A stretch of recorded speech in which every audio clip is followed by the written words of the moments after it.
et bienvenue à vous tous et à vous toutes sur le Facebook Live du Parti communiste du Bas-Rhin.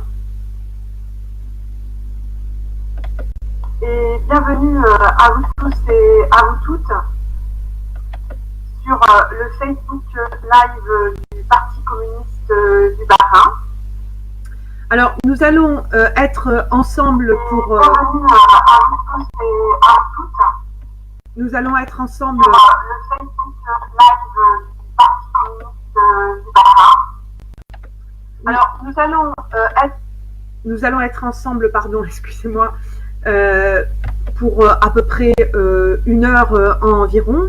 Et nous avons aujourd'hui l'immense plaisir d'accueillir Alexandre Feltz, dont je dirais qu'on ne le présente plus à Strasbourg, mais dont je vais quand même décliner les fonctions. Alors, après avoir reçu sur notre Facebook Live l'historienne Françoise Olivier Huttard, venue nous parler de l'histoire du 1er mai à Strasbourg, puis Francis Wurtz, député honoraire européen, et évidemment membre du Parti communiste français, nous avons donc aujourd'hui l'honneur d'accueillir Alexandre Feltz, qui est un élu adjoint à la fonction, un élu à la mairie de Strasbourg et un médecin en exercice très actif sur le terrain, notamment durant la crise du Covid-19 dans laquelle nous sommes toujours, et qui est parmi nous aujourd'hui pour nous parler des questions de santé. Alors, avant de vous saluer, Alexandre Feltz, et de vous dire tout le plaisir que nous avons à vous accueillir, laissez-moi vous présenter davantage. Vous êtes médecin généraliste, adjoint à la santé à la mairie de Strasbourg depuis 2014. Vous êtes également, faut-il le rappeler, élu à l'Eurométropole de Strasbourg. À cela s'ajoutent vos fonctions de vice-président du conseil de surveillance de l'hôpital universitaire de Strasbourg. Vous êtes entré en politique en tant que citoyen. Vous quittez par la suite le groupe du Parti socialiste en 2017 et vous rejoignez Place Publique en 2019, dont vous êtes un des animateurs à Strasbourg. Vous êtes également dans la liste Strasbourg écologiste et citoyenne menée par Jeanne Barzéguian, à laquelle participe bien sûr aussi le Parti communiste français. Vous êtes également connu à un niveau national pour avoir publié un manifeste pour le sport santé, dont vous êtes un fervent défenseur. Et lors du premier mandat de Roland Ries, de 2008 à 2014, vous avez travaillé la question du sport sur ordonnance, qui a été un franc succès, faut-il le souligner. Vous avez aussi mis en place, en tout cas participé à la mise en place des maisons urbaines de santé, qui fonctionnent comme une médecine à vocation sociale.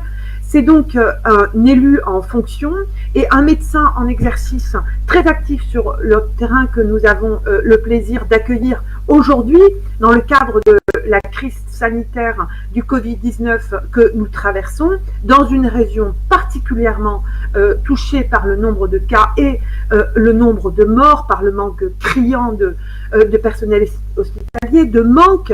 Alors, à l'heure où va se présenter un déconfinement extrêmement polémique et très contesté, Alexandre Feltz, tout d'abord, première question, comment vous portez-vous aujourd'hui? Merci beaucoup, bonjour à toutes et tous. Merci donc, au Parti communiste français et du Bas-Rhin, plus particulièrement de m'avoir invité, notamment Antoine, Ouya, Joris, Salia et tous les camarades que je côtoie depuis de nombreux mois et encore plus depuis de nombreuses semaines. Donc moi, physiquement, je vais bien. J'ai eu une petite suspicion de Covid il y a 1 mois et demi, donc je me suis fait dépister négatif. Donc je ne sais pas si je l'ai eu ou pas, comme beaucoup de Strasbourgeois. On pense qu'à peu près 10 à 12% des Strasbourgeois et l'Eurométropole et du département ont été en contact avec ce virus. Donc, je vais bien et j'essaye à nouveau, comme je le fais depuis de nombreuses années, de concilier mon activité politique et mon activité de médecin généraliste, puisque j'ai soigné aussi de nombreuses personnes qui ont été touchées par ce virus.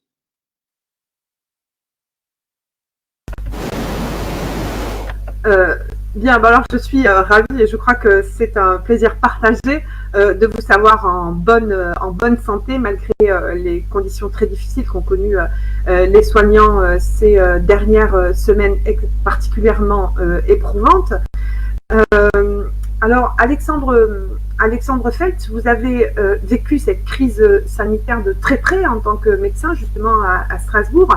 Alors, est-ce que vous pouvez nous dire quelle a été votre expérience à cet égard? Je crois savoir que vous êtes assez critique vis-à-vis voilà, du manque de préparation du gouvernement.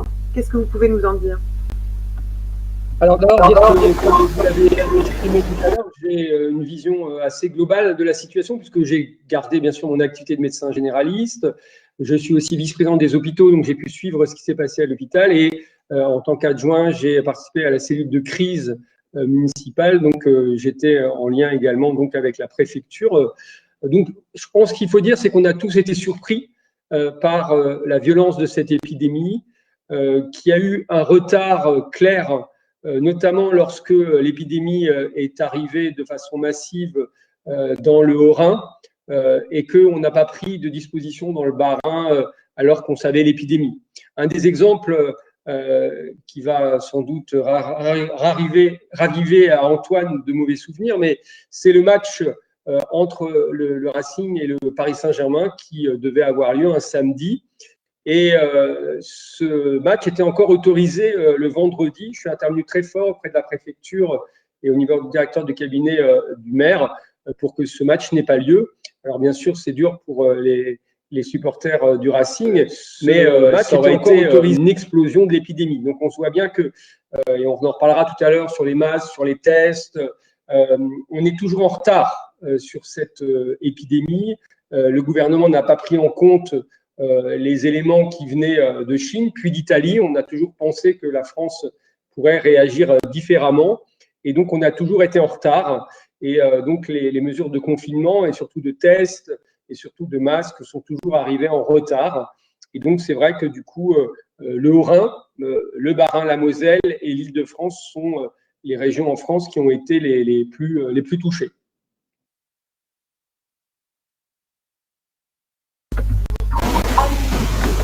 Alors, je crois savoir que dans la région, dans notre territoire, le régime général, le régime local de l'assurance maladie a réussi à trouver des solutions de financement. D'où l'intérêt, faut-il le souligner, de ce régime local qui devrait d'ailleurs à ce propos devenir national du financement de l'assurance maladie. Est-ce que vous pourriez nous en dire un premier mot avant de passer à la suite? Peut-être que pour qu'on comprenne bien ces éléments-là, je pense que c'est important qu'on parle de l'histoire des masques parce que justement le régime local s'est investi très récemment, très fortement dans la question de la prévention par les masques. D'ailleurs, il faut redire que le régime local, cette assurance complémentaire santé mutualiste, obligatoire et solidaire, s'investit beaucoup dans la prévention. Vous avez parlé du sport santé. Elle est partenaire historique de la ville sur les questions de prévention et on est très en retard en France sur la question de la prévention. Donc, rappelez peut-être l'histoire des masques et du coup l'intervention du régime local. L'histoire des masques est complètement incroyable.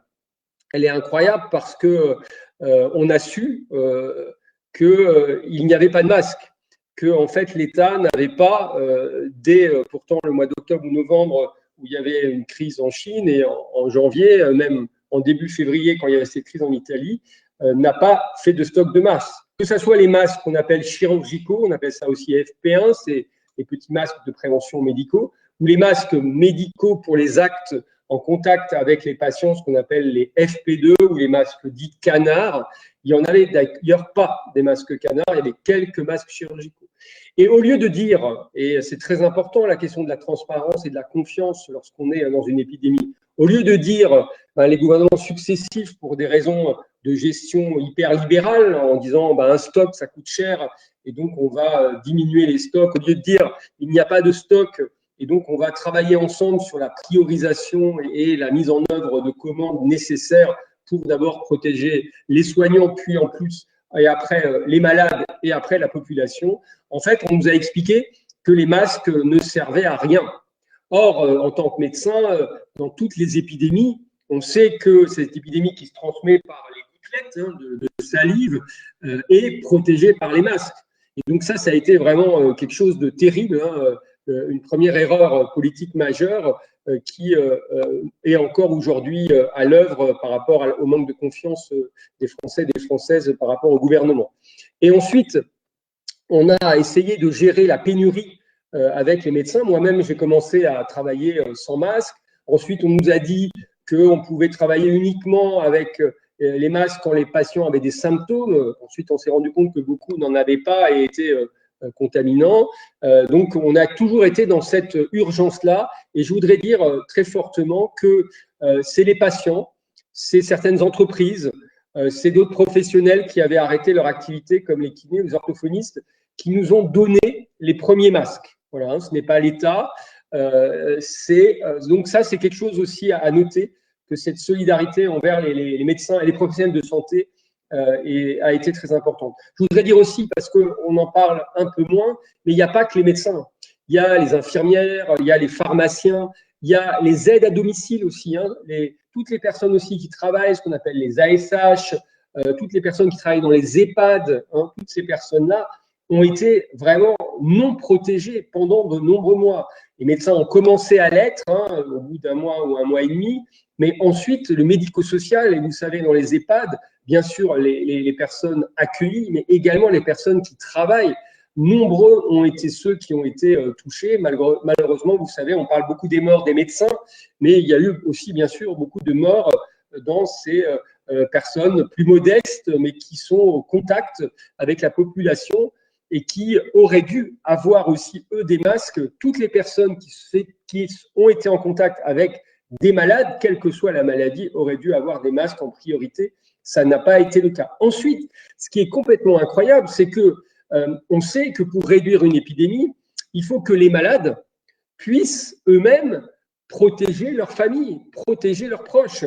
Or, lorsqu'on a dépister une personne, quand vous pouvez le faire, on parlera des tests tout à l'heure, mais quand on a une suspicion clinique d'une personne qui avait le Covid, donc qui avait de la fièvre, des courbatures, une toux, quelquefois des troubles du goût, des troubles de l'odorat, des troubles digestifs, et qu'on lui disait, il est probable que vous soyez touché par le virus. On disait probable parce qu'on n'avait pas les moyens de tester au début de l'épidémie. Et on renvoyait les gens chez eux, en fait. Et il y a eu des drames vraiment familiaux insupportables. Je n'ai jamais pu prescrire des masques à mes patients malades Covid. J'en ai donné quand je pouvais en donner, mais je n'ai jamais pu en prescrire. Alors que là aussi, le gouvernement avait dit les médecins vont prescrire des masques et les pharmacies vont pouvoir en délivrer. Or, donc même pour les malades Covid, il n'avait pas, et même pour les familles, bien sûr, des malades Covid, il n'a pas eu ces masques avec des drames familiaux de contamination intrafamiliale insupportable. Et donc, cette crise des masques a aussi créé de la tension par rapport à la population. Là, je voudrais le redire, c'est-à-dire que les gens se sont dit, les masques, c'est réservé aux médecins ou aux soignants.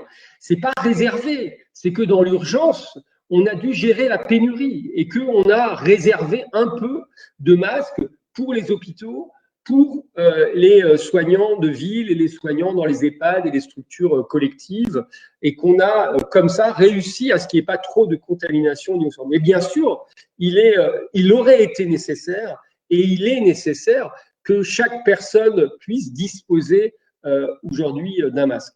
Et donc, je viens de faire un post sur Facebook là aujourd'hui. C'est complètement incroyable. C'est-à-dire que on a eu les grandes surfaces, les grandes enseignes qui nous ont fait de la communication, des centaines de millions de masques chirurgicaux, normalement des masques médicaux, arrivent dans nos enseignes. On voit d'ailleurs que c'est difficile parce qu'on n'a pas autant que ça, mais ils ont fait une communication très puissante.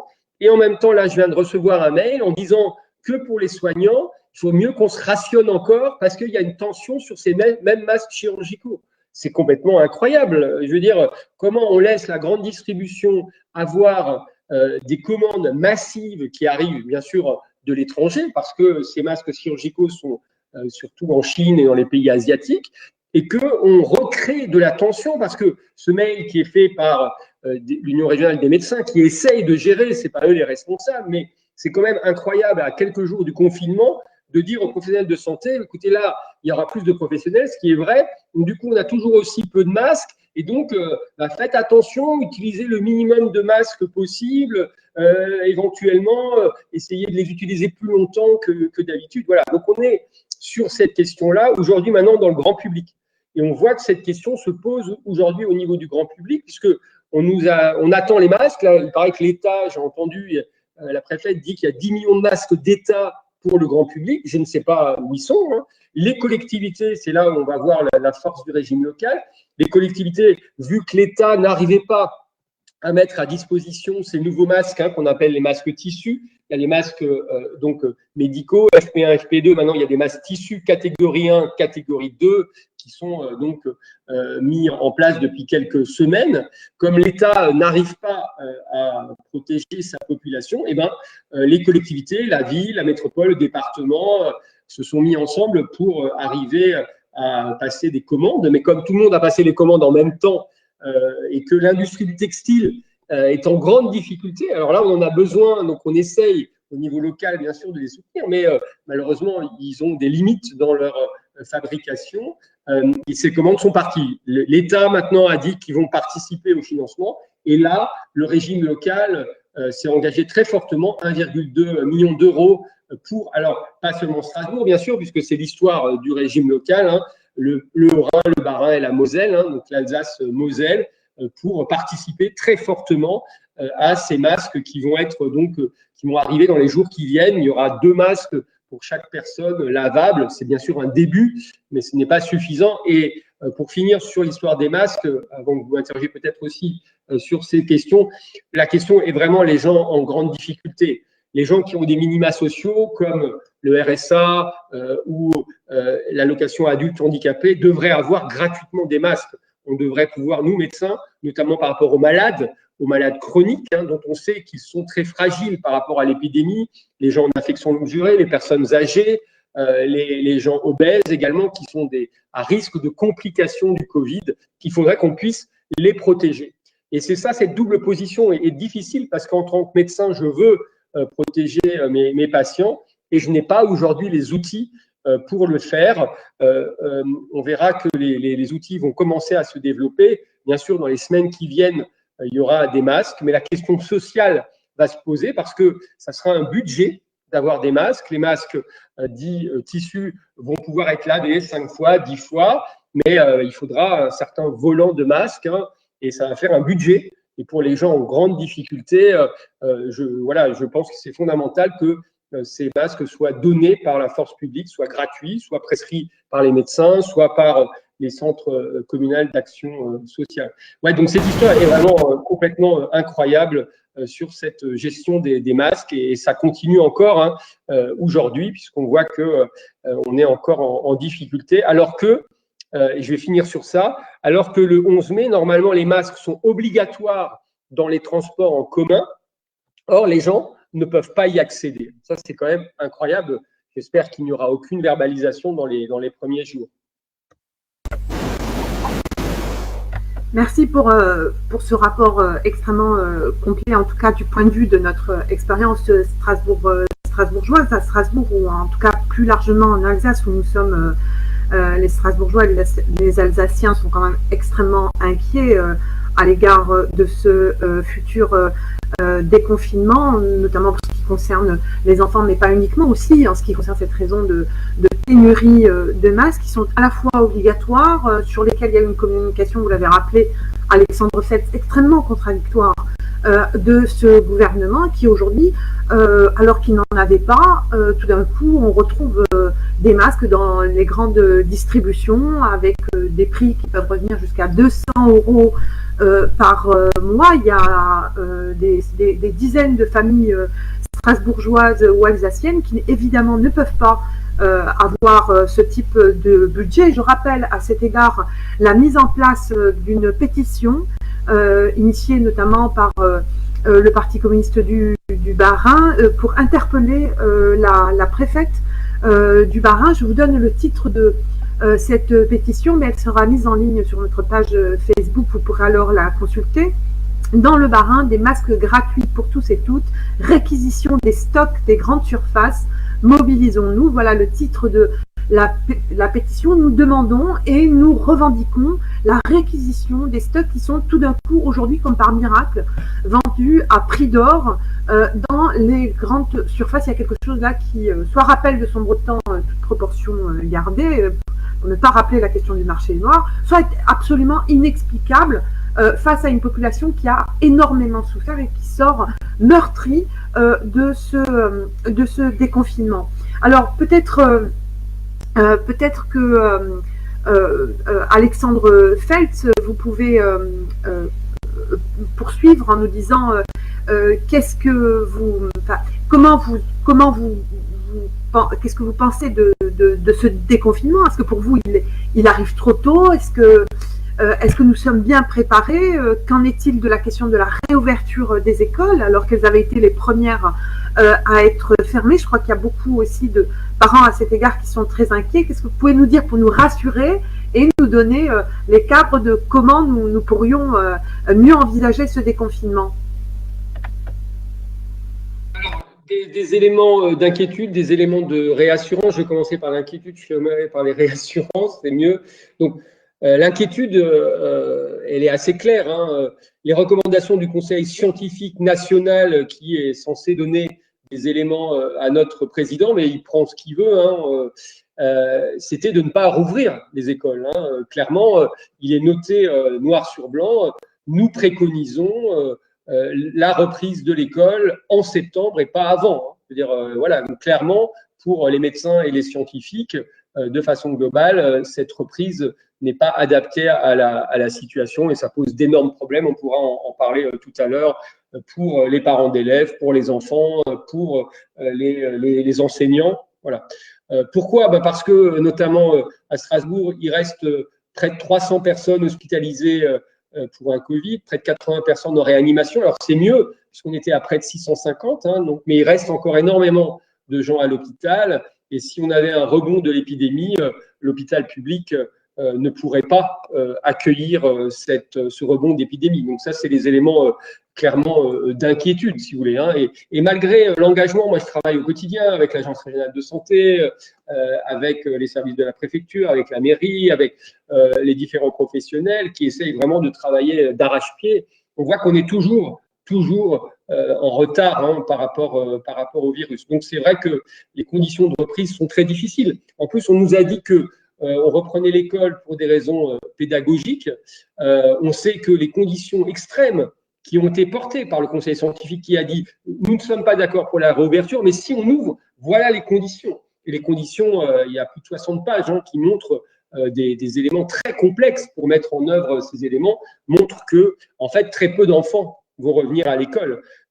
À Strasbourg et dans beaucoup de villes de la métropole, il y aura uniquement une ouverture des CM2 à partir du 14 mai, mais donc pas les autres. Donc, des autres, notamment des maternelles et des autres. Donc, cet argument de dire il faut reprendre, et on peut comprendre, hein, pour des gens en difficulté, le lien pédagogique, va toucher très peu d'enfants. Et puis, les conditions pédagogiques pour les personnes qui travaillent dans l'enseignement vont être très difficiles. Donc, on va être dans, au minimum, une garderie améliorée, malheureusement, malgré la volonté très forte. Et le deuxième qui était de dire il faut que les gens puissent retravailler, donc il faut que les enfants puissent être, on va dire, occupés pendant cette période-là, ne va pas fonctionner non plus, parce que si j'ai un enfant qui est en maternelle, un autre qui est en CE2, et un autre qui est en CM1, en CM2, ça ne va pas le faire, puisqu'il y aura un de mes enfants qui ne sera pas gardé. Il aurait été préférable, et on a réussi à le faire, de faire des gardes. On l'a fait pour les soignants, et une garde qui soit adaptée pour les personnes qui sont obligées de reprendre leur travail. Voilà, donc voilà aujourd'hui où on en est et la nécessité de… voilà, ça c'est le point un peu d'inquiétude. Hein. Le point un peu plus positif, c'est qu'enfin, on va pouvoir sans doute faire des tests à l'ensemble de la population qui a des symptômes, ce qu'on n'a jamais pu faire. Hein. Je dis par exemple, que j'ai suivi plus de 100 patients qui avaient un Covid, j'ai pu faire des tests à 10 personnes, les tests diagnostiques, les tests avec prélèvement nasopharyngé. Et donc, avec les laboratoires libéraux, avec les laboratoires de l'hôpital, les laboratoires vétérinaires également du conseil départemental, on va avoir la possibilité de tester les personnes qui auront des symptômes. Donc, le discours est dès que vous avez un symptôme, même minime, contactez votre médecin traitant, ils sont disponibles, ils ont adapté leur mode de travail, soit par téléconsultation, soit par vidéoconsultation, soit en étant disponibles à leur cabinet avec des rendez-vous spécifiques qui fait qu'il n'y a personne en salle d'attente puisqu'on travaille uniquement sur rendez-vous. Voilà, pour qu'ils puissent vous tester et que vous puissiez avoir enfin cette information si vous êtes dépisté par le virus ou pas. Je vous quitte une seconde parce que je suis dans mon cabinet, j'ai entendu une sonnette, même si c'est férié. Voilà. D'accord, très bien. Alors, pendant que Alexandre Feltz répond à l'un de ses patients, je précise simplement que donc Alexandre Feltz là, vient de nous dire que des tests seraient prévus pour les personnes qui présentent des symptômes, mais peut-être que on pourrait espérer un testing beaucoup plus large, notamment en particulier pour les personnes asymptomatiques. Alors, je vois que le temps passe extrêmement vite. Donc, je vous rappelle, chers internautes, que normalement, c'est à vous de poser les questions. Voilà, Alexandre Feltz vient de nous rejoindre. Il est de nouveau parmi nous. Il est 16h30. Il nous reste un petit peu moins d'une demi-heure. Donc, n'hésitez pas à poser vos questions au docteur Alexandre Feltz, qui est également, je l'ai dit, élu adjoint à la santé à la mairie de Strasbourg, pour ce qui concerne le futur et très proche déconfinement qui aura lieu ce lundi 11 mai. J'en profite pour évoquer la question de la pétition. Donc, je vous prie de m'excuser, c'était une erreur de ma part. J'ai dit qu'elle était lancée par le Parti communiste, elle est beaucoup plus généraliste que c'est une pétition finalement citoyenne pour réclamer la réquisition des masques et que ces derniers soient gratuits. J'en profite également pour rappeler à cet égard, puisque voilà, en attendant, nous attendions Alexandre Feltz, les préconisations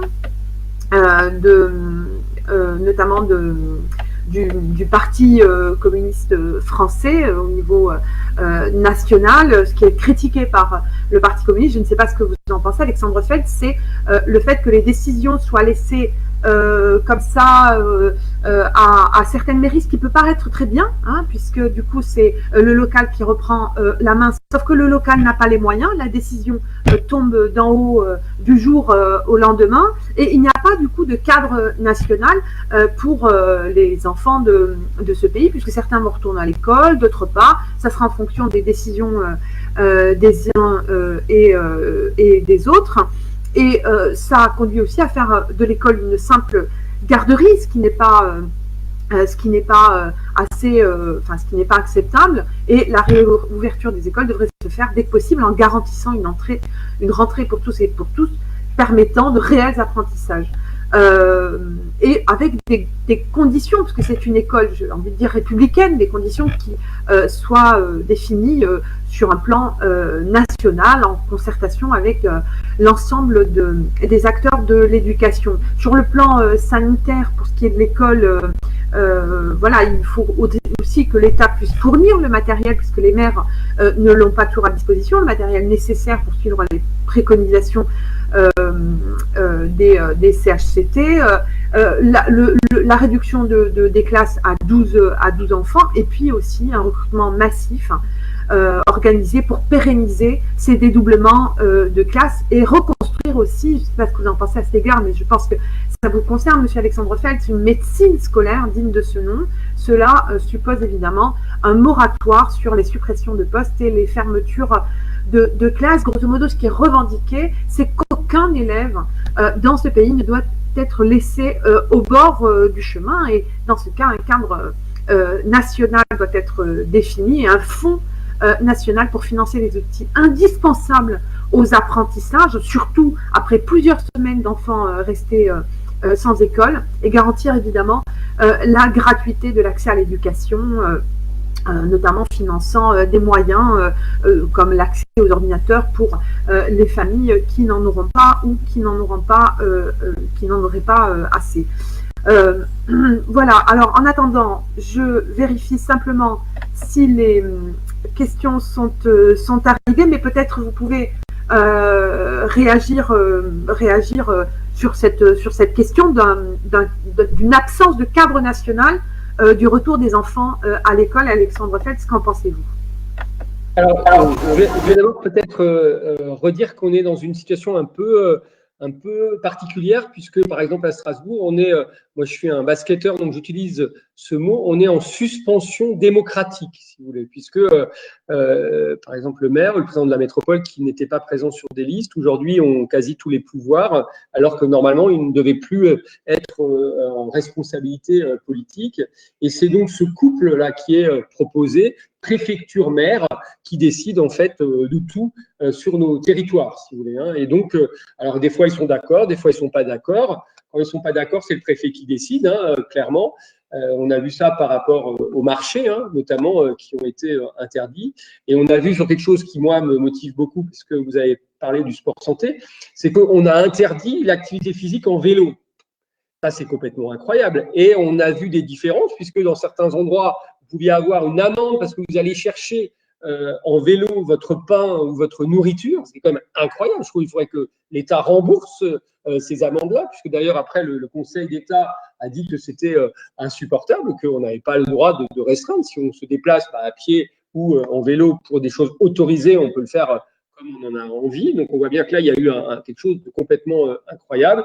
Et puis, il y a eu, pour moi aussi, la fermeture des espaces verts et des parcs qui malheureusement va être encore le cas dans les zones dites rouges. Donc nous, hein, et j'ai un collègue qui est aussi dans le sport santé à Biarritz qui s'est battu pour qu'il y ait un accès à l'océan et il a réussi, parce que j'ai vu que les maires peuvent maintenant retravailler sur cet accès-là. Aujourd'hui, il faut vraiment, avec le Parti communiste et avec l'ensemble des forces politiques, demander l'ouverture des parcs et des espaces verts. C'est des endroits où on peut garder les distances physiques, c'est des endroits où il y a beaucoup d'espace, donc on n'est pas confiné. C'est des espaces où on est en lien avec la nature, on sait que c'est très important pour la santé mentale. J'ai parlé de l'obésité qui est un facteur de risque, on sait que c'est très important d'avoir une activité physique. Donc on va concentrer les gens dans le béton, sur les trottoirs, alors que on a ces espaces verts. On voit, il y a une annonce là, du maire que la grande île allait être un lieu de rencontre. Ok, bah c'est bien, il y aura plus de gens, mais on a ces énormes espaces aujourd'hui et on a la chance d'avoir des parcs et des espaces verts. Il faut qu'ils puissent être accessibles, bien sûr, en respectant des distances. Donc oui, il y a un problème avec une atteinte de la liberté individuelle, avec un manque d'argumentaire, parce que j'aimerais qu'on me donne des argumentaires sanitaires pour ça, et une sorte de couple maire-préfet qui décide de tout, avec donc des différences selon les préfets et selon les maires. Et c'est vrai que ça pose un vrai problème républicain et démocratique actuellement. Bien sûr, merci de votre réponse, Alexandre Feltz. On a une question de Stéphanie qui souhaiterait savoir déjà s'il y a une situation, Alexandre Feltz, pandémique dans le Bas-Rhin, parce qu'elle voudrait anticiper ou non sa reprise du travail après le 21 mai. Est-ce que vous pourriez lui répondre? Alors c'est contrasté. C'est-à-dire que il y a eu énormément de virus sur Strasbourg, la métropole, le Bas-Rhin, le Haut-Rhin et la Moselle. On le sait. On pense entre 10 et 12%, c'est beaucoup, hein, de la population qui a été touchée, alors que d'autres régions l'ont été à 1, 2 ou 3%. Donc, ce qu'on est sûr, c'est qu'on a été très touché. Le Haut-Rhin un peu plus que nous, mais on a été très touché par le virus. Donc, ça a eu la conséquence pour les hôpitaux. Aujourd'hui, ça c'est vrai, il y a quasi plus de nouvelles contaminations, mais il y en a toujours, mais beaucoup moins qu'avant. on le voit au cabinet, on le voit dans l'entrée, il y en a encore. Donc le virus est présent et circule, mais de façon très modérée, très modérée. Donc le 11 mai, le virus circulera peu. Par contre, dans les jours qui vont suivre, c'est là où il faut être très attentif et on va essayer de l'être en testant tout le monde, en surveillant l'activité des urgences, en surveillant l'hôpital et la réanimation. On peut avoir, bien sûr, à nouveau le virus en circulation puisqu'il y a des gens qui ont le virus et que si on est dans l'interaction sociale et qu'on augmente le nombre de contacts, on va bien sûr augmenter. Donc aujourd'hui, on ne sait pas. Clairement, on ne sait pas. On peut reprendre son travail si c'est essentiel pour la nation, si c'est un travail qui semble vraiment prioritaire ou si on est obligé, parce que malheureusement, il y a des salariés qui sont obligés. Je rappelle quand même que les gens qui ont des maladies peuvent se mettre en chômage partiel, que les gens qui ont des maladies peuvent aussi aller voir leur médecin pour avoir des arrêts de travail parce qu'ils sont malades, mais que ceux qui sont obligés, ils doivent s'assurer, et là, si ce n'est pas le cas, je pense que les syndicats, les partis seront derrière eux, s'assurer que tous les éléments sont mis en place. Tous les éléments, ça veut dire des masques, bien sûr, pour les travailleurs, des distances même entre travailleurs, hein, ces fameux open space là, qui étaient très mode. Aujourd'hui, ce n'est pas possible, quoi, hein, on ne peut pas être 10, 20 dans un espace. Ça, ce n'est pas possible. Quand on travaille à la chaîne, c'est pareil, il faut avoir des intervalles. Quand on travaille dans des conditions de promiscuité, ce n'est pas acceptable non plus. Donc voilà, il y a une vraie question. Mais j'aimerais aussi dire qu'il faudra aussi être très sensible à la question du droit du travail. Un employeur n'a pas le droit de demander des tests. Je sais qu'il y a des employeurs qui demandent ça. En plus, ces tests aujourd'hui ne sont pas interprétables, notamment les tests de sérologie. On ne sait pas si on est guéri, si on est en train de l'attraper, si on a des anticorps neutralisants. Je vois ça, j'ai vu dans les DN et j'entends à mon cabinet qu'il y a une forte, on va dire, une forte incitation de certains employeurs. Hein. Heureusement, les employeurs publics ne le font pas, hein, que ce soit l'hôpital, la ville, le département, les choses là sont respectées. Mais dans une entreprise privée, j'ai entendu que ça se faisait. C'est tout à fait inadmissible et il faut qu'on puisse protéger, bien sûr, les salariés. Bonnes conditions de travail, protection, distance et surtout que les conditions de droit légales avec la médecine du travail soient respectées. Bien, merci Alexandre Feltz pour ces précisions. Nous avons à nouveau une question qui concerne de manière précise la question du traçage numérique, dont évidemment vous avez entendu parler. Je crois que vous avez quand même un petit avis sur la question, mais plus largement, une question d'un internaute qui nous dit jusqu'à quel point cette crise sanitaire peut-elle se fonder sur un déni de démocratie, hein, puisqu'on est quand même dans un état d'urgence sanitaire. Je crois qu'il y a un certain nombre de nos concitoyens qui sont extrêmement inquiets des suites de notre démocratie. Est-ce que nous allons encore pouvoir décider? Est-ce que tout va nous tomber d'en haut comme ça, sans qu'on puisse participer aux décisions? À cela s'ajoute un traçage sanitaire absolument flou, pas clair du tout. Qu'est-ce que vous pouvez nous en dire, Alexandre Feltz? C'est très complexe, hein, parce que moi, simplement, j'ai ces deux casquettes. Hein, je suis médecin et je suis politique. Alors, en tant que médecin, je pense que c'est très important que les gens aient accès au dépistage de la maladie. Donc, comme je l'ai dit tout à l'heure, dès qu'on a un symptôme, on va voir son médecin, on fait ce prélèvement oropharyngé. S'il est positif, il faut qu'on organise un confinement qui soit le plus adapté possible. Il semblerait qu'il y ait quelques possibilités d'hôtels ou de résidences hôtelières qui pourraient être proposées, mais bien sûr proposées et pas imposées. Moi, j'avais entendu dans le discours d'ailleurs du Premier ministre une sorte d'incitation violente à se confiner sélectivement. Voilà, je pense que ça, c'est pas raisonnable. Il faut le faire avec les personnes. Les médecins doivent accompagner les personnes si elles sont dans des conditions matérielles ou si ils ont des personnes dans leur famille qui sont âgées ou malades. C'est clair que c'est mieux de trouver des conditions d'hébergement qui leur permettent de protéger leur entourage. Et aussi, c'est là où ça va être un peu compliqué au niveau démocratie, au niveau éthique. On propose aux médecins aussi, si vous voulez, de signaler la famille, voire l'entourage. C'est ce qu'on va appeler les contacts.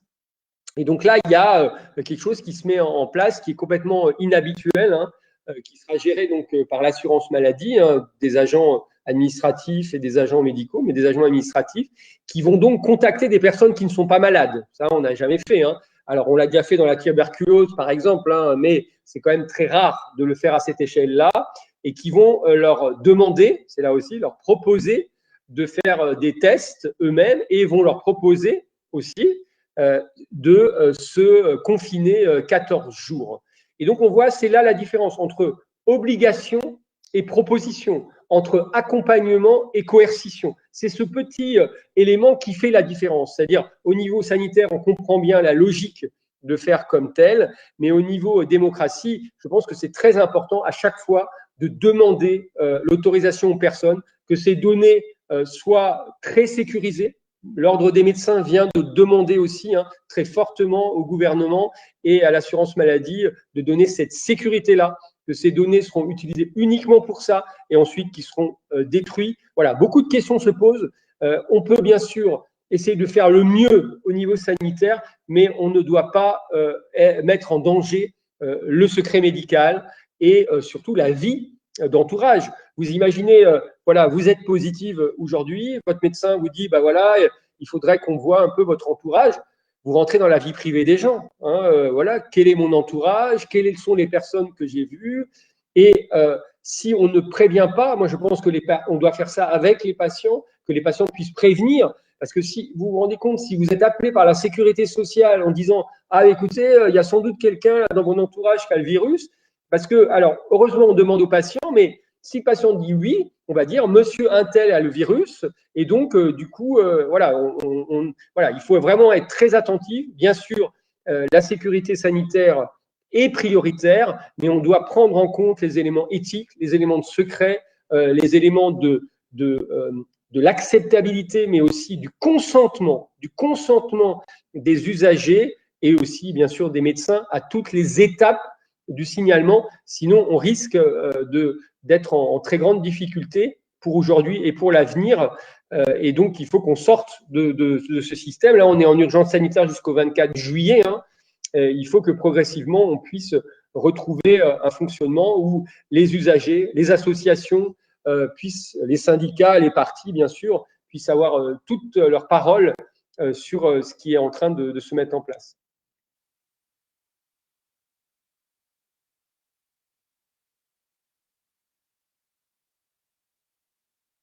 D'accord. Je vous remercie, Alexandre Feltz. Je pensais ne plus vous entendre, vous étiez simplement arrêté. Donc, tout va bien. Oui, j'ai une question justement de Laurence qui demande quels sont les risques que prennent les personnes qui ne peuvent plus pratiquer un sport santé sur ordonnance.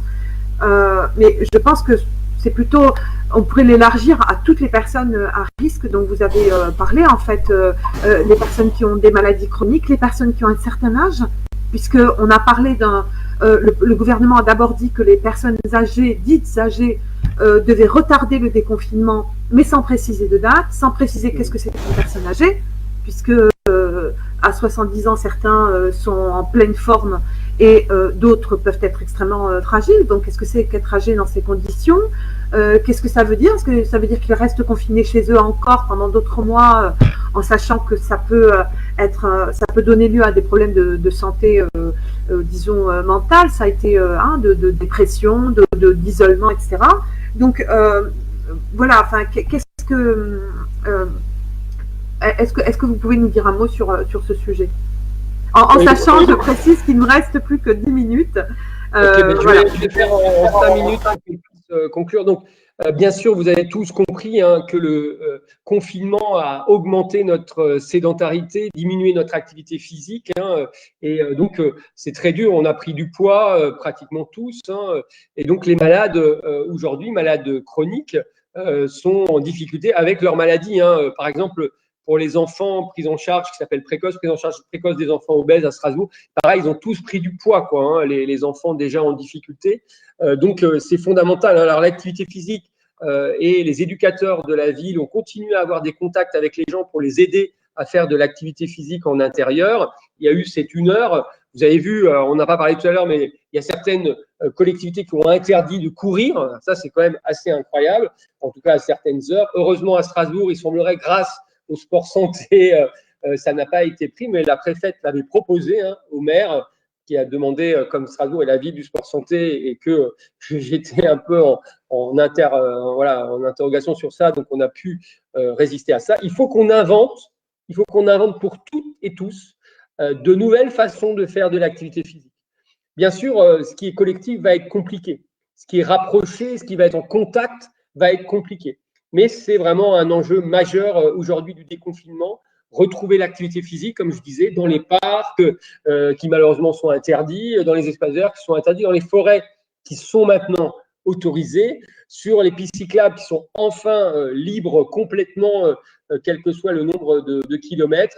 Il faut inventer ce nouveau sport santé prévention pour toute la population et sport santé sur ordonnance pour les malades, en sachant qu'il faut prendre en compte ces éléments-là. Donc, on va organiser les activités pour qu'elles soient à certaines distances, que les gens aient des masques, qu'on se lave les mains. Voilà, ce qu'il faut expliquer aux gens, je pense, c'est ça, c'est que on peut reprendre une activité physique et du coup une vie et un travail, mais il faut respecter ces éléments. Alors, c'est très difficile, et socialement, et psychologiquement, et humainement, d'être masqué, bien sûr, dans le rapport à l'autre, de ne pas s'embrasser, de ne pas se donner les mains. C'est quelque chose de très dur, notamment quand on est en contact avec des malades et des personnes âgées. Il faut protéger nos personnes âgées et nos malades, mais il faut être en relation avec eux. Reprendre de la relation, mais rester en distance physique, c'est compliqué ça, mais c'est possible avec des masques, en se lavant les mains, en étant dans des distances.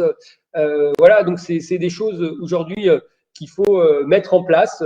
Et l'activité physique adaptée pour tous et toutes est un élément social et sanitaire vraiment important qu'on doit travailler tous ensemble.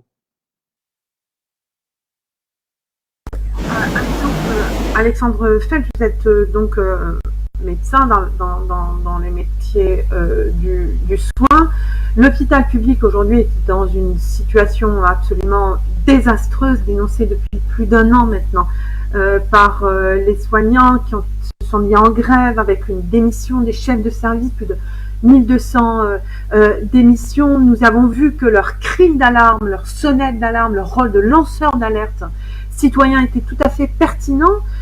Ils sont salués par le gouvernement comme les premières, comme des héros qui sont sur la première ligne de front avant les caissières, les éboueurs et tous les autres travailleurs qui ont continué de porter notre pays. Et pourtant, nous n'avons pas l'impression que le gouvernement s'apprête véritablement à mettre les moyens sur la table pour financer une véritable médecine de qualité, une médecine comme vous défendez, une médecine à vocation sociale, alors même qu'il y a toute une mobilisation citoyenne aujourd'hui de l'ensemble du pays qui, tous les soirs à 20h, applaudit nos héros ou nos travailleurs, nos premiers de corvée, comme on pourrait dire, qui portent ce pays. Qu'est-ce que vous pouvez dire par rapport à ce que va faire ou pas ce gouvernement et quelle absurdité s'ils ne mettaient pas des moyens conséquents dans les services publics et dans la protection sociale, Alexandre Feltz.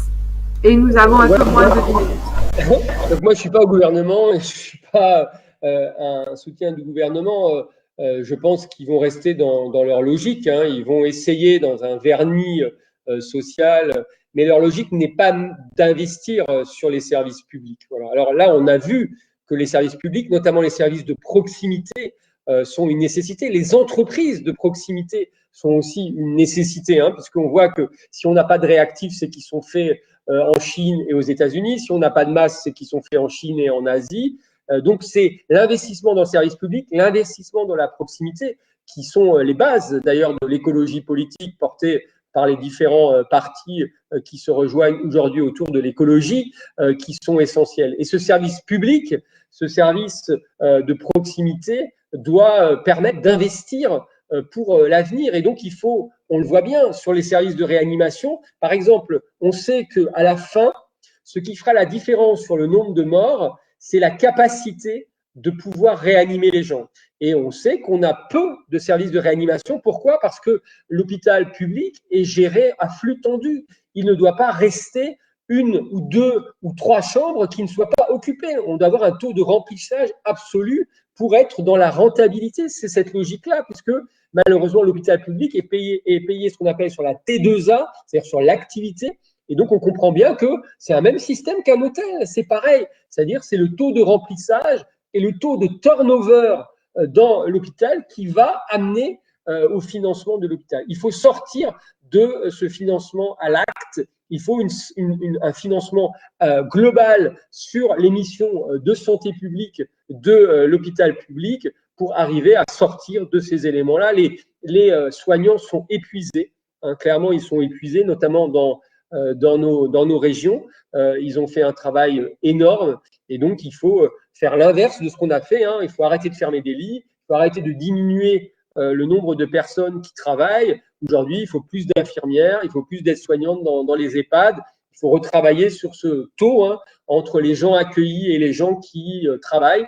Voilà, c'est un enjeu majeur. Je vais bien sûr être attentif à ce qui se passe, mais la logique libérale telle qu'elle est posée aujourd'hui, on a vu avec aucune régulation, puisque quand on voit que les masques se trouvent dans les grandes surfaces, l'État aurait pu très bien réguler et ne pas donner cette autorisation-là. Et d'ailleurs, dans la logique, ces masques auraient dû, s'ils devaient être vendus, plutôt dans les pharmacies et garder les masques tissus pour la grande. Et on est de nouveau dans cette confusion aujourd'hui des gens. Donc on voit que ce n'est pas un État qui veut réguler, qui veut organiser, qui veut structurer et qui veut réduire les inégalités sociales de santé. Alors, merci. On s'achemine vers la fin de ce Facebook Live. Merci infiniment, Alexandre Feltz. Je rappelle que vous êtes médecin généraliste en exercice, élu à la mairie de Strasbourg en tant qu'adjoint au sport, un des animateurs du groupe politique Place Publique, qui a rejoint la liste de Jeanne Barzéguian, Strasbourg écologiste et citoyenne, qui s'est présentée avec succès manifestement au municipal.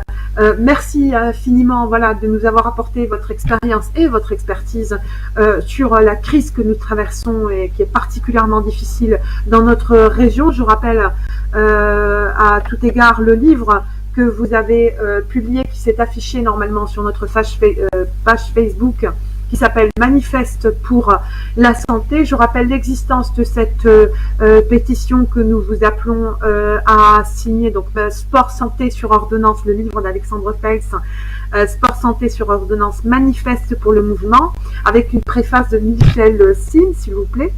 Je vous rappelle également la pétition pour la réquisition et la gratuité des masques, et enfin vous dire que vous pouvez toujours acheter le muguet virtuel. Vous savez que malheureusement nous n'avons pas pu les vendre lors des manifestations habituelles du 1er mai, de la fête des travailleuses et des travailleuses et des travailleurs, mais qu'en revanche vous pouvez les acheter en ligne et participer ainsi à en fait soutenir les luttes politiques et sociales. Merci infiniment Alexandre Feltz, merci aux internautes d'avoir participé à ce Facebook Live du Parti communiste du Bas-Rhin. Je voudrais encore remercier l'équipe technique, dont Joris, en particulier Joris Castiglione, est extrêmement actif et précieux pour leurs compétences, et Nicolas Conisso pour l'organisation de ce live. Évidemment, Antoine Splet, élu communiste à l'Eurométropole notamment, et à la mairie de Schiltigheim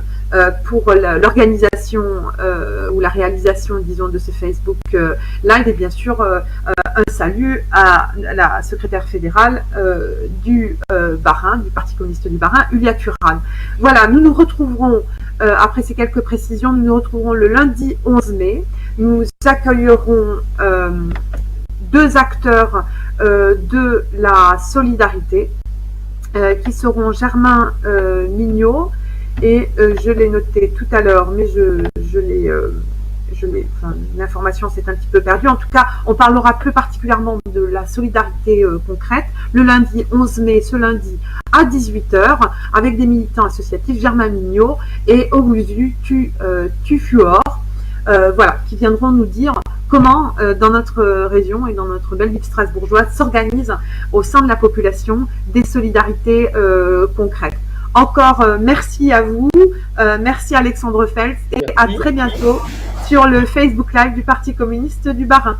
Au revoir. Merci. Au revoir. Merci.